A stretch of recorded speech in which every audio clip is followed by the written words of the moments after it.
ሰላም ሰላም ውድ ተከታታዮቼ እንደምን ዋላችሁ? ሰላም ነው ወይ? አማን ነው። እኔ በጣም ሰላም ነኝ። ዛሬ ነው እንደተለመደው ወደ እናንተ ስፖርታዊ መረጃዎችን ላጋራ ወደ እናንተ ተገኝቻለሁ ማለት ነው። ጆሮአችሁን ሰጥታችሁ አብራችሁን ከኔ ጋር እንድትቆዩ በአክብሮት እጠይቃለሁ። ቻናሉን ላይክ፣ ሰብስክራይብ፣ ሼር እንድታደርጉ እጠይቃለሁ ማለት ነው። ትናንትና ጣሊያናዊ እውቁ ጋዜጠኛ ፋብሪዚዮ ሮማኖ የሶሻል ሚዲያ ፕላትፎርሞቹ ላይ ሂር ዊ ጎ በሚል ርዕስ ቻፊ አሎንሶ ወደ ቼልሲ በማናጀርነት እንደገባ ወይም ስምምነቱ ኦፊሻሊ እንደተረጋገጠ ዘገበ ማለት ነው። ብዙ የሚዲያ አውታሮችም የቻፊ አሎንሶ ወደ ቼልሲ ማቅናቱ እርግጥ መሆኑንና ያለቀ ጉዳይ መሆኑን እንግዲህ ዘገቡ ማለት ነው። በዚህ ጉዳይ ላይ ወደ እናንተ መረጃዎችን ላጋራ ተገኝቻለሁ ማለት ነው። እንግዲህ ቼልሲ ቶድ ቦህሊ እንግሊዛዊው ባለሀብት ከራሺያዊው ባለሀብት ያኔ በዩክሬንና በራሺያ ጦርነት ምክንያት የራሺያ ባለሀብቶች ከአውሮፓ ምድር ሸራቸውን እየሸጡ ያላቸው ንብረት እየሸጡ እንዲወጡ ተደርጎ ነበረ።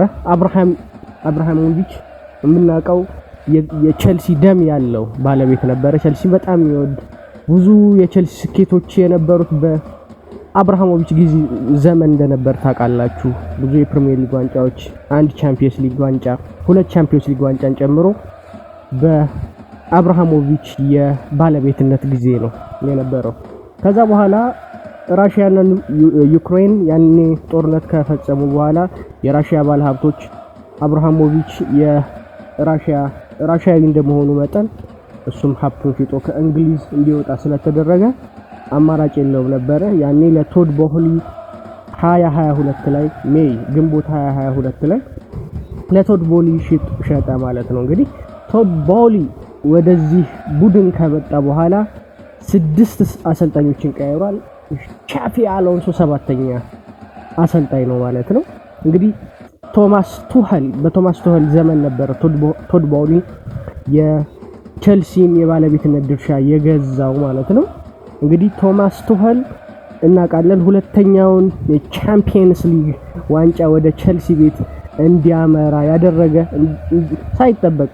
ሳይጠበቅ የቼልሲ ሁለተኛውን የአውሮፓውን የባለ ትልቅ ጆሮውን ዋንጫ ወደ ቼልሲ ቤት ይዞ ሊመጣ ያደረገ ቆንጆ እውቅ አሰልጣኝ ነበር። በሱ ጊዜ በእርግጥ ቶማስ ቱኸልን ወደ ቼልሲ እንዲመጣ ያደረገው አብርሃሞቪች ነው።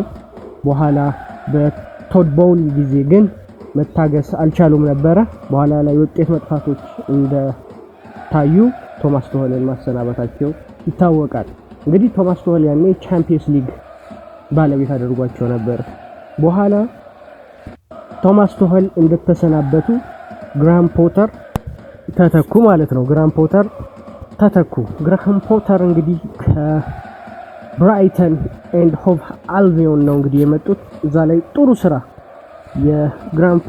የብራይተንን ከታች ዲቪዥን የመጣ ቲም ወደ ለዓለመውረድ የሚፎካከር የነበረ ቡድንን ወደ አውሮፓ ውድድሮች ለማለፍ የሚጥር ቡድን በማድረጋቸው ትልቅ ስራ መስራት ወደ በጣም ያኔ ፒክ የአሰልጣኝነት ጊዜያቸው ላይ የነበሩበት ጊዜ ስለነበረ ቼልሲን ከብራይተን ሞሰስ ካይሴዶ፣ ማርክ ኩሪያን የመሳሰሉ ተጫዋቾችን በማምጣቱ ምክንያት አሰልጣኙንም ከዛው ከብራይተን ኤንድ ሆቭ አልቢዮን ግራሃም ፖተር ማምጣት ቻሉ።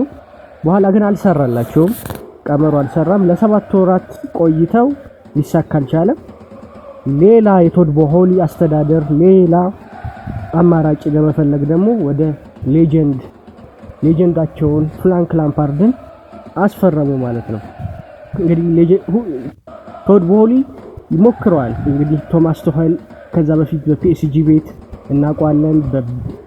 በብዙ ልምድ ያለው አሰልጣኝ እንደነበር እናውቃለን። ልምድ ያለውን አሰልጣኝ ተጠቀሙ። ከዛ ግራሃም ፖተርን ደግሞ ጥሩ ተስፋ ያለውን በእርግጥ በትልቅ ቲም ያልተሞከረ ግን ብራይተን የመሰለ ቡድን ጥሩ መጫወት እንዲችል ፕሮሰስ ማድረግ እንዲችል የሚያስችለው ትልቅ አቅም የፈጠረ አሰልጣኝን ደግሞ መሞከር ቻሉ። ከዛ በኋላ ሂም አልሳካ ሲላቸው ደግሞ ወደ ሌጀንዳቸው ሄዱት፣ ፍራንክ ላምፓርድ የቼልሲ ሌጀንድ። እሱንም በመቅጠር ጊዜ ሰጡት፣ እሱም አልተሳካም። እንግዲህ 2 ወራቶችን ብቻ ቆይቶ ፍራንክ ላምፓርድም የበፊት ሌጀንዳቸው እሱም ሊሳካለት አልቻለም። ሌላ ደግሞ ከፍራንክ ላምፓርድ መለየት በኋላ 2023 ላይ ሞሪሲዮ ፖቼቲኖ አስፈረሙ ማለት ነው። ሞሪሲዮ ፖቼቲኖ በቶተንሃም ቤት ድንቅ ቡድን እንደሰሩ እናውቃለን። በፒኤስጂ ቤትም ሊዮኔል ሜሲ፣ ኪሊያን ኤምባፔ፣ ኔይማርን ጨምሮ መምራት የቻሉ አሰልጣኝ እንደነበሩ እናውቃለን። ብዙ ታክቲሻን ናቸው። ስለሳቸው ብቃት ስለሳቸው ትልቅ አሰልጣኝነት ምንም የሚካድ ነገር የለውም። በኋላ ሞሪሲዮ ፖቼቲኖ ለአንድ አመት ከቆዩ በኋላ እሳቸው እንዲሁ ተባረሩ ማለት ነው። ከሞሪሲዮ ፖቼቲኖ በኋላ ኤንዞ ማሬስካን 2024 ላይ አስፈረሙ ማለት ነው። ኤንዞ ማሬስካ በቼልሲ ቤት 17 ወራትን በመቆየት ከፍተኛ ሪከርዶችን ይዟል ማለት ነው። አንድ አመት ከ5 ወር እንግዲህ በቼልሲ ቤት ቆየ ኤንዞ ማሬስካ። ኤንዞ ማሬስካ በቆየበት የዓለም ሻምፒዮን አድርጓቸዋል አድማጮች። የዓለም ሻምፒዮን ማድረግ ችሏል። እንደገና ደግሞ ኮንፈረንስ ሊግን ወደ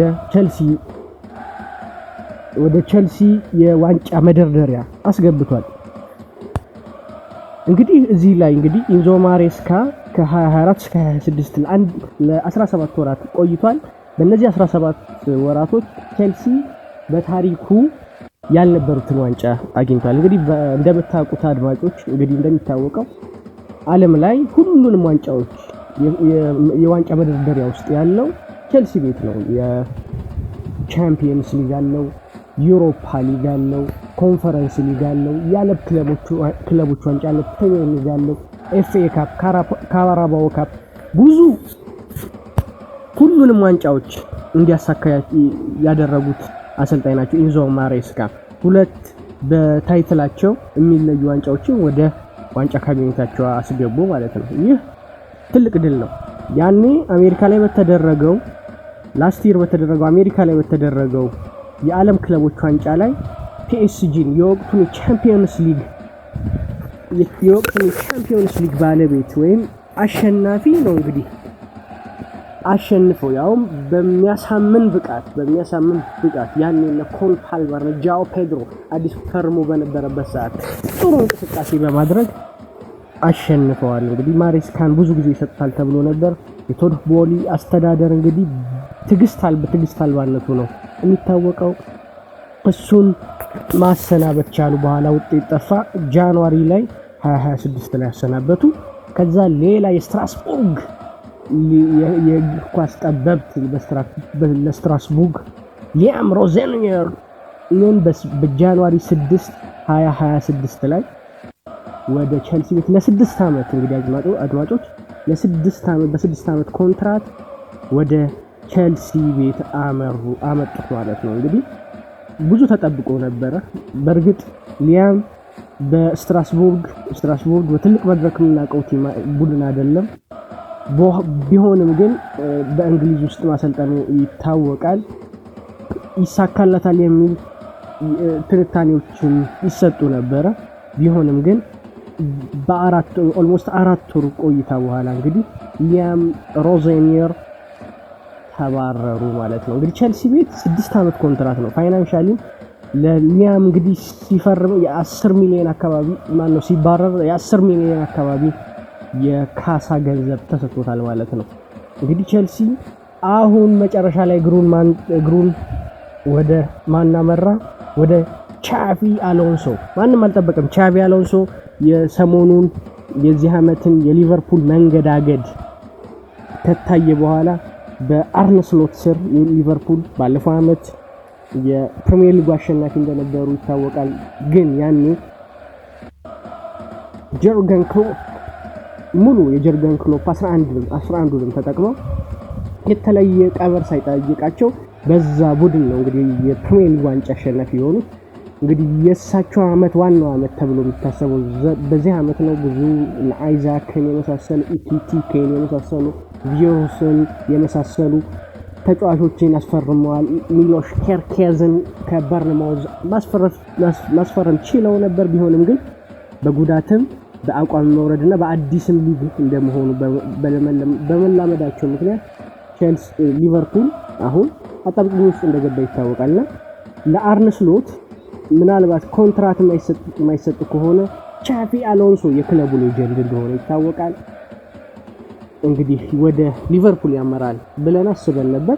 ቢሆንም ግን ወደ ቼልሲ ማምራቱ ተዘግቧል። እንግዲህ ቻቪ አሎንሶ በባየር ሊቨርኩሰን የምናውቀው አሰልጣኝ ነው። ከዛም በፊት በተጫዋችነቱ የማድሪድ ሌጀንድ ነው፣ የሊቨርፑል ሌጀንድ ነው፣ የባየር ሚዩኒክ ሌጀንድ ነው። በትላልቅ የመልበሻ ቦታዎች ላይ የተጫወተ ተጫዋች ነው። እንግዲህ ቻቪ አሎንሶ ቀድሞ በማድሪድ ይሳካል ጥሩ አጀማመር ላይ የነበረ አሰልጣኝ ነው። ግን መልበሻ ቤቱ ላይ በነበረ አለመግባባት ከቪኒሲየስ ጁኒየር ጋር በነበራቸው ሰጣ ገባ በብዙ ውስጥ ላይ ባለ መፋለስና ክራይሲስ ሽኩቻ ምክንያት ቻቪ አሎንሶ ራሱን ነው እንግዲህ መልቀቁን ከማድሪድ ያሳወቀው።